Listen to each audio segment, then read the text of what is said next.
యువకునిగా ఉన్నప్పుడు మనకు స్వేచ్ఛా ప్రపంచం. మన ఇష్టమే మన ధర్మం. మన ఆనందమే మన లక్ష్యం.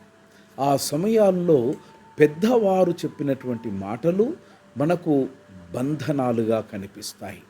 వారి సలహాలు మన ఆనందాన్ని ఆపే గోడలుగా కనిపిస్తాయి. కానీ మిత్రమా, జీవితం బాధ్యతలను, బరువులను మన భుజాలపైన పెట్టినప్పుడు అప్పటి వరకు వినిపించినటువంటి మాటలు ఇప్పుడు ప్రతిధ్వనులుగా మనలో వినిపిస్తాయి. అప్పుడు వారు ఎందుకు అలా చెప్పారో అన్నటువంటి అర్థము ఇప్పుడు మన హృదయానికి స్పష్టంగా కనిపిస్తుంది.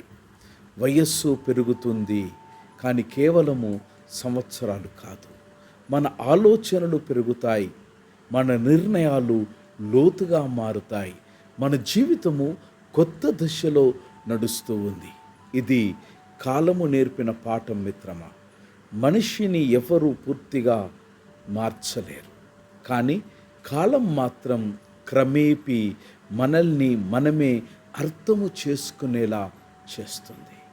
మాటలను నేర్చుకున్నవాడు ప్రపంచం ఎక్కడనైనా తనకు చోటు సంపాదించుకుంటాడు.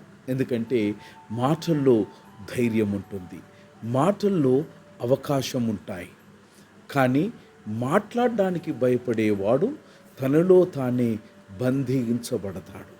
అవకాశాల ముందు నిలబడి కూడా ఒక్క అడుగు ముందుకు వేయలేని నిస్సహాయ స్థితి. జీవితము ఒక చిన్న సత్యము సెలవిస్తుంది.